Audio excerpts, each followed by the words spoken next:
always tell me, hindi lang ako nakaka-feel ng spiraling, ng everything's falling apart feeling this past few days. And okay lang din naman kung di yun na-feel yun. Like, it's better. Mas gusto ko na hindi yun na-feel yun kasi I wouldn't wish this feeling on anyone else. Gusto kong i-cheer sa sarili ko today. So, I wanna get ready. It's it. Go, go, go.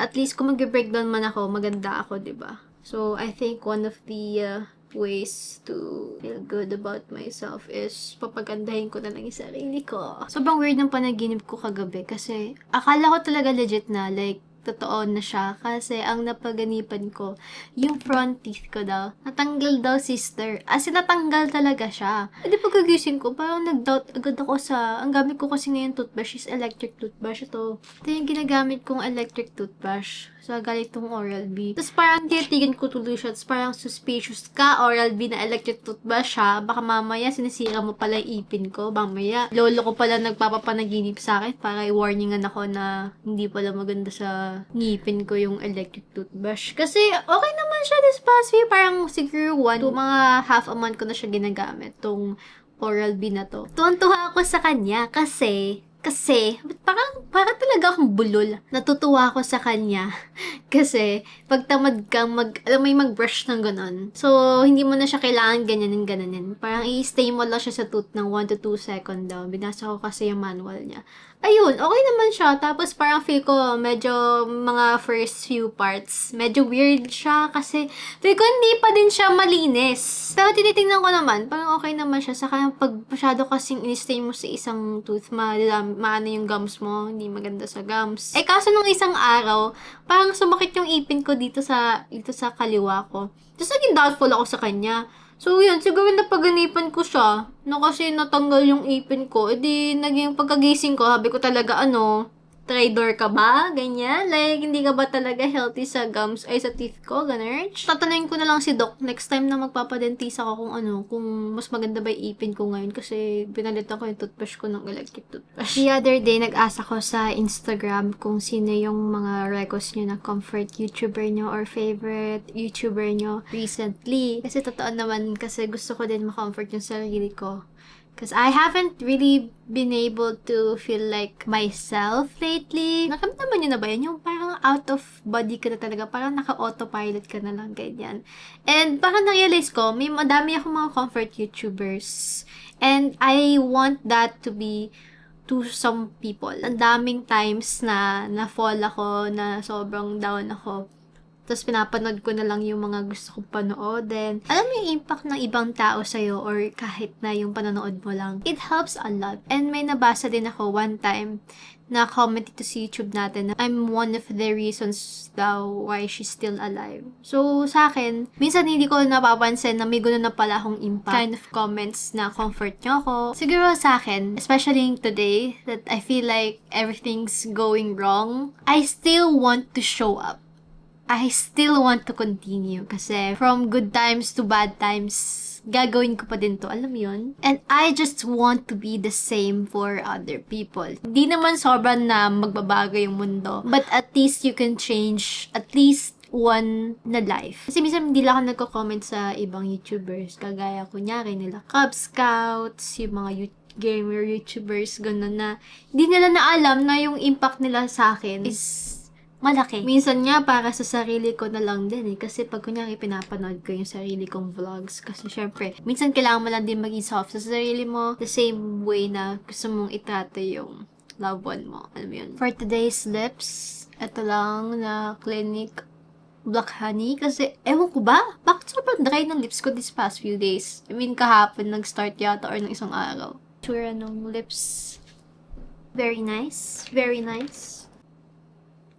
Grabe, sobrang init today. Padel ulit. May shocks missing. Hindi ako makapag-pony. Alam mo, nainggit ako sa mga tao na sobrang ganda pag nakatali. As in, pakaharap ko yun nung bata pa ako. alam mo yung talagang full on na slick back na tali. Kaso wala. Sinobrahan tayo ng Lord ng ano eh. Di ko alam kung is it because of Mercury retrograde.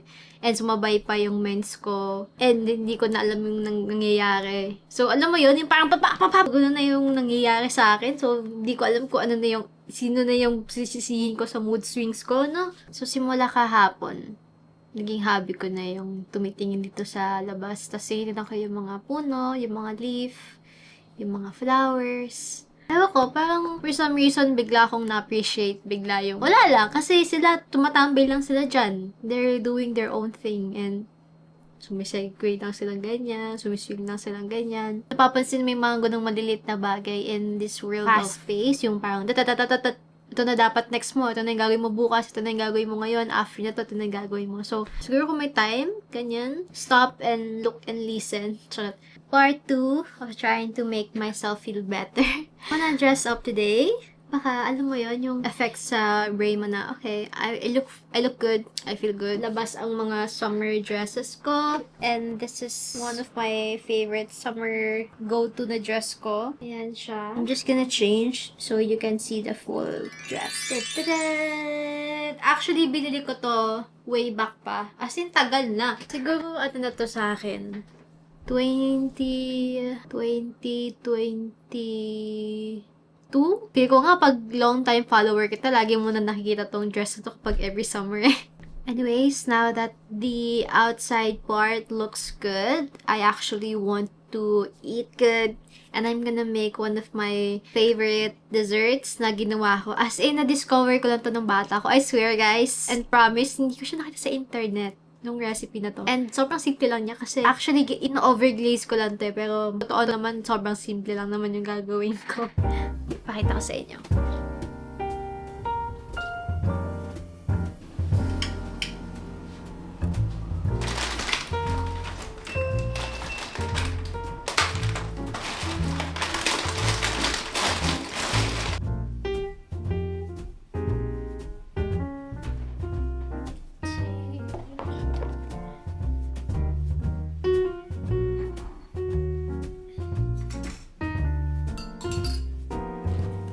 Okay, you only need these three. So, as tatlo lang talaga siya. You just need a milk, Oreo, and then whipped cream. Paubos na nga ito eh. So, ang gagawin mo, dun sa Oreo mo, huwag nyo siya masyadong ika-crush. Actually, dapat buo siyang Oreo. Ganyan. And then, lagay ka ng milk.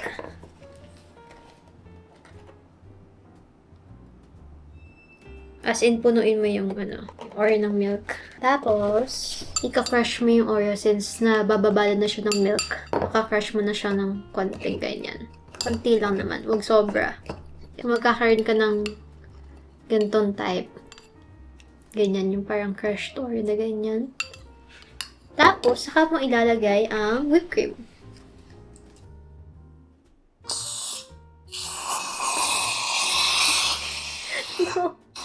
Ubus na siya. Wala, ubus na. Naubos na yung whipped cream ko, but basically, ito yung tsura dapat ng whipped cream. And then, dapat may kasama kang whipped cream sa bite mo, and then milk, and then yung crushed Oreos, and then enjoy. Ito, whipped cream and milk.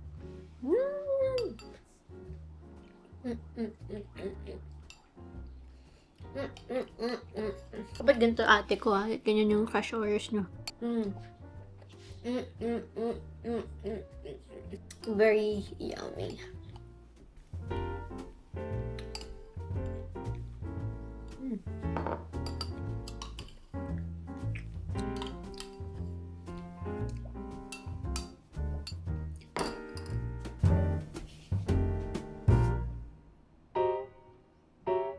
Last pa ito dumating na parcel na to. Kaso, ngayon ko palang bubuksan. Para may dopamine hit. Sana legit yung itsura niya. Kasi wala pa ako nakikita ata ng review dito. Sa Orange app ko lang kasi binili.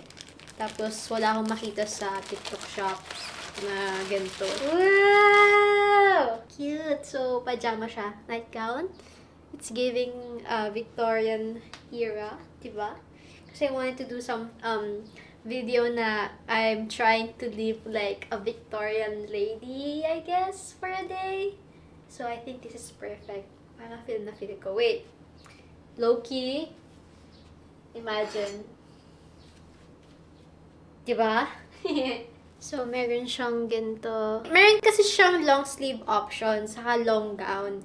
And naisip ko, since mag-iinit, like magsa-summer, yung short sleeve na lang, saka short dress na lang yung pinili ko. Kasi gusto ko gamitin siya talaga pang bahay. Kasi medyo uncomfy ako sa mga long dito sa weather.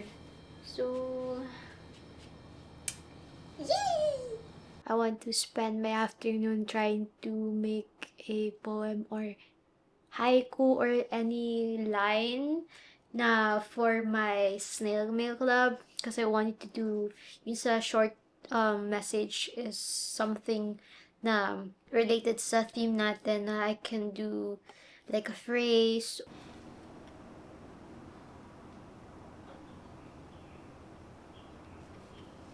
Of course, yung mga poems, hindi naman grammatically correct, I think. Like, hindi naman like super kailangan 100% perfect, diba? But I think I have. It's up to you to decipher or kung paano nyo siya i-interpret. The only time na i-share ko yung mga isang part ng Snail Club kasi yung the rest, exclusive na lang sa kanila. So, this is what I wrote. Flowers are blooming now. I wonder if I'll be able to grow like them, to see and feel the world for what it is, to stand still and let the leaves around me thrill. I wish I'll blossom, but I know waiting is part of growing too.